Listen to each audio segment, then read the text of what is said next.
Shalom Bapak Ibu Saudara sekalian. Kita berjumpa kembali dalam acara Manarema hari ini. Saya percaya bahwa Tuhan sudah memimpin kita, sudah memelihara kita, sudah melindungi kita, sudah menyertai kita. Dan saya berharap seluruh keadaan jemaat boleh keadaan yang baik-baik saja, penuh dengan pengharapan, penuh dengan sukacita, penuh dengan ucapan syukur, penuh dengan kebahagiaan. Kita sebentar akan mendengarkan kebenaran firman Tuhan, tetapi sebelumnya mari kita buka terlebih dahulu di dalam doa. Kami mengucap syukur kepadamu Tuhan, karena Tuhan sudah memelihara hidup kami dan memenuhi setiap kebutuhan kami, bahkan menjaga kami Tuhan, sehingga kami boleh dalam keadaan sehat walafiat sampai saat ini, bahkan kami boleh dikuatkan dengan penyertaan-Mu Tuhan, yang memberikan kekuatan bagi kami. Sebentar hamba-Mu akan menyampaikan kebenaran firman-Mu sebagai renungan firman singkat untuk bisa menjadi pegangan bagi seluruh jemaat untuk menjalani hidup sehingga jemaat boleh dikuatkan. Terpujilah nama-Mu Tuhan, di dalam nama Tuhan Yesus Kristus. Haleluya. Amin. Shalom Bapak Ibu Saudara sekalian. Saya ingin sekali pada kesempatan ini membawakan satu kebenaran firman Tuhan dengan tema Allah memanggil kita untuk menjadi seorang pemimpin. Allah memanggil kita untuk menjadi seorang pemimpin. Jadi saudara sekalian, bahwa Allah memanggil kita semua orang-orang yang percaya, bukan hanya menjadi orang biasa, saudara. Tetapi Allah memanggil kita untuk menjadi seorang pemimpin. Konsep penciptaan manusia oleh Allah itu memang sudah termaktub bahwa manusia akan dijadikan menjadi seorang pemimpin. Sama seperti Allah yang akan menjadi pemimpin utama dari seluruh yang ada di dunia ini. Pemimpin utama dari segala sesuatu, termasuk juga pemimpin utama dari manusia. Nah, mari kita akan membaca dalam Kejadian pasal yang pertama, ayat yang ke-26. Dikatakan demikian, berfirmanlah Allah, baiklah kita menjadikan manusia menurut gambar dan rupa kita, supaya mereka berkuasa. Perhatikan, supaya mereka berkuasa atas ikan-ikan di laut dan burung-burung di udara, dan atas ternak, dan atas seluruh bumi, dan atas segala binatang melata yang merayap di bumi.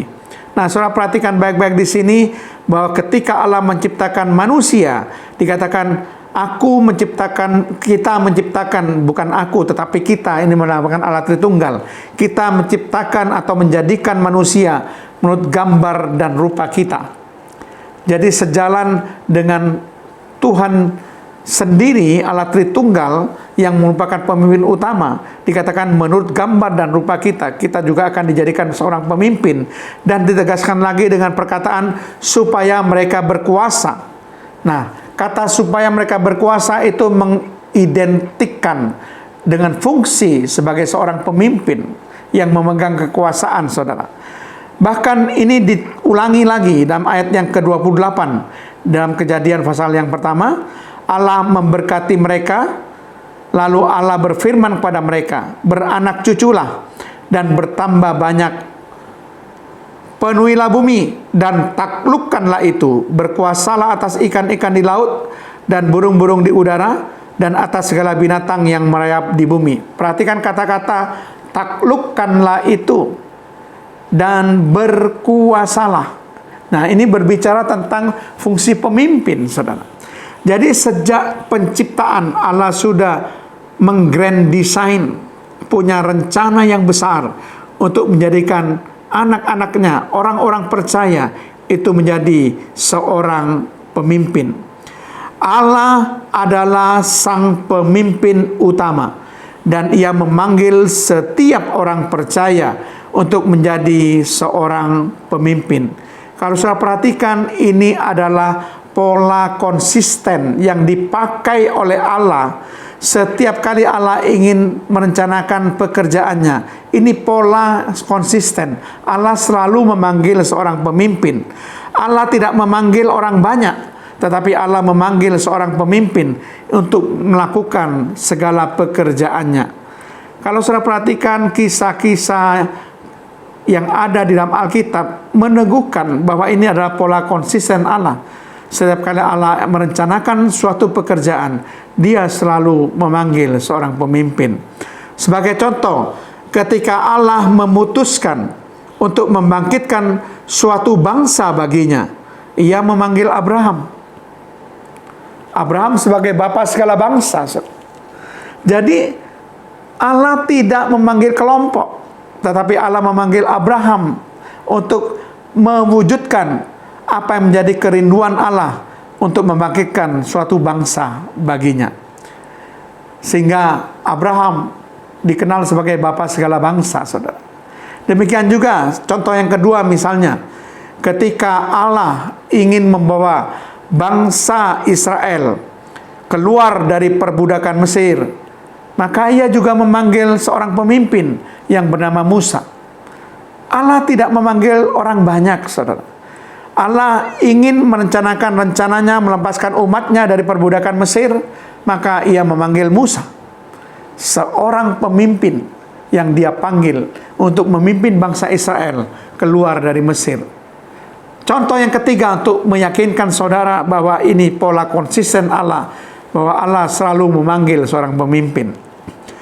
Setiap kali Allah ingin melakukan suatu pekerjaan, misalnya ketika Allah ingin membawa bangsa Israel masuk ke dalam tanah perjanjian, Ia juga memanggil Yosua.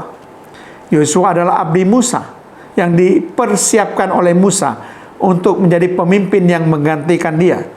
Perhatikan baik-baik, saudara. Ketika Allah ingin membawa bangsa Israel masuk ke tanah perjanjian, Allah memanggil Yosua. Allah memanggil seorang pemimpin. Demikian juga dalam perjalanan hidup kita menjalani di dunia ini. Ketika Allah merencanakan sebuah pekerjaan bagi kita, setiap kali Allah ingin melakukan sesuatu yang luar biasa, maka Ia akan memanggil seorang pemimpin untuk mewujudkan pekerjaannya. Jadi saudara, Allah memanggil kita, orang-orang percaya, orang-orang yang dikasih Dia, untuk menjadi seorang pemimpin, untuk melakukan rencana Allah yang Allah berikan dalam hidup kita.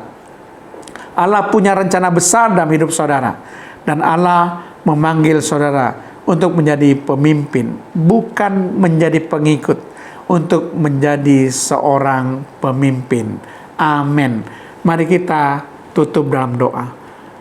Hamba mengucap syukur dan berterima kasih Tuhan, kalau hamba-Mu menyadari bahwa setiap orang percaya dipanggil Allah untuk menjadi seorang pemimpin. Sejak zaman penciptaan Engkau sudah punya rencana supaya manusia boleh berkuasa, supaya manusia boleh menjadi sama seperti Engkau Tuhan, segambar dan serupa Allah.